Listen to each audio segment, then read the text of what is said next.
Welcome back. Another record level for rent in Canada is a stark reminder that affordability is getting worse for most Canadians.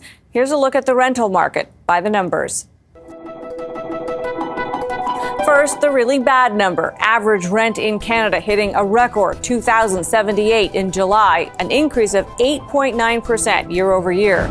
It's a jump of 21% over 2 years and adds $354 per month to the average rent for a one-bedroom unit. Calgary had the steepest increase, a jump of 16.1% to $2,036 a month for a one-bedroom, while Vancouver's 12.2% pushed rent to the most expensive in the country at $3,340 a month. Now, a report from a coalition of experts says that millions of rentals have to be added to the pool, 2 million to be exact, of the 5.8 million homes we need to have built by 2030.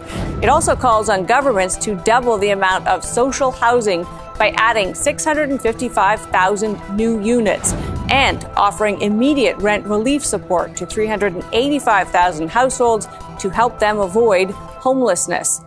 The report is called A Multi-Sector Approach to Ending Canada's Rental Housing Crisis. It was authored by a group from across the spectrum of the housing market.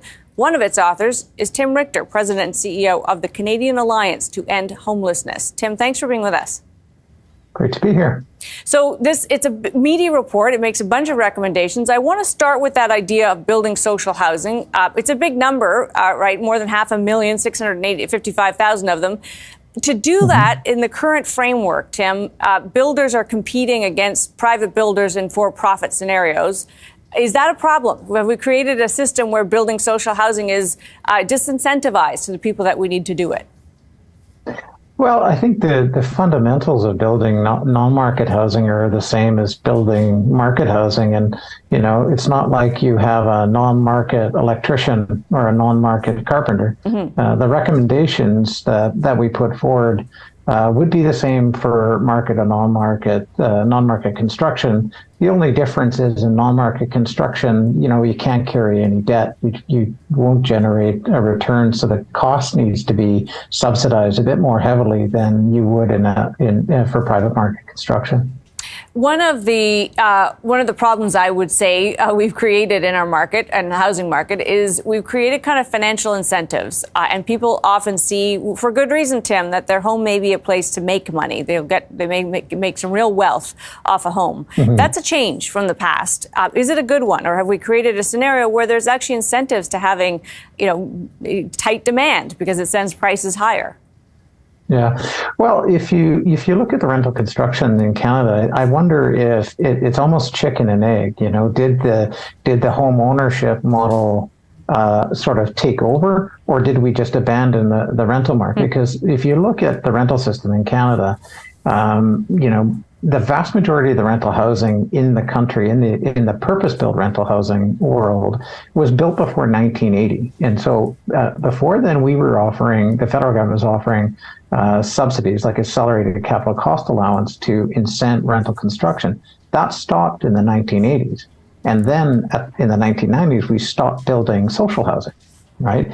Which then created modern mass homelessness and the shift where there was really only new ownership being created. So it's almost chicken and egg, I would say. And so to that point, could we create a scenario where the rental units we build aren't just way stations on the way to home ownership? They're actually places people can stay in for life. As in other big cities, London and New York, you can rent forever in beautiful homes. Should we be heading that direction?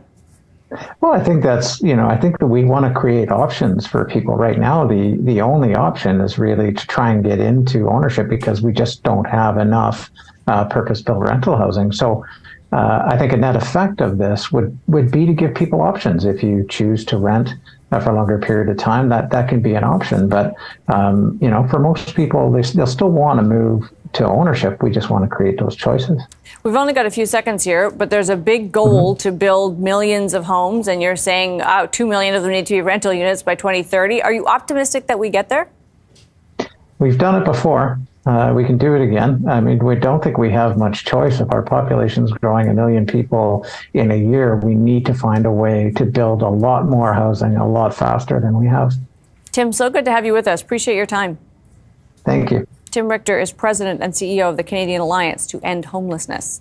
Well, building more supply seems like an obvious solution for the problem of housing in general. So why does it seem so hard to do? David Dale Johnson is executive professor and the Stan Melton Chair in Real Estate at the Alberta School of Business at the University of Alberta. I've got to start right there, which is why it's so difficult to build more supply when that seems to be the obvious answer to a housing shortage. Well, I think the answer to that is at the local level, convincing local governments that, and in fact, their voters, that we, as a consequence of immigration and other factors, we just need more supply. And not every municipality, not every city is willing to make that easy for the builders and developers. Is there a way to change that story? Because some of the issues we're having here, just for instance, federal immigration policy is butting up against, as you say, politics at a different level of government. How do we make those things match up better? Well, it's politics, right? And voters. But, long run, if you think big picture, we must have immigration in order to continue to continue, frankly, to keep a workforce. Guys like me are retiring all the time, and we need to replace ourselves. The only way we can do that is with some additional housing, and the local governments have to be prepared for that. Some cities are, as you're probably well aware, are doing away with single-family zoning, making it easier for conversion of existing houses to 2 or 3 more dwelling units. That's a piece of the puzzle. Lots of local areas, neighborhoods aren't willing to transition to higher density housing, but we're seeing some good moves in that direction. Recent moves supported, I think, by our federal leadership and opposition, more density at transit hubs and such, which will certainly eventually help alleviate the problem. Are we moving fast enough? When we keep hearing that we need 5.8 million homes by 2030, we're on track to only get to about 2/3 of that. Is there a way to spur things along, in your view, that we haven't tried? Well, addressing some of the things we just talked about, but if you look historically, the approval process, construction timeline, to add any more than 1.5% to 3% units to the housing stock on an annual basis is next to impossible. So what would be your recommendation if you were advising any level of government about solving this problem faster than we're doing it? Is there a few things that you would recommend, or a silver bullet here? Well, one I just mentioned, that would be looking closely at local zoning policy and making sure that the zoning facilitates new higher density development. Next would be perhaps having an official, an employee at the municipal level whose job is to help facilitate new projects through the approval process. Just making that process more efficient and shorter. That individual may not be sufficient. You may actually have to look at the process and see if that can be approved.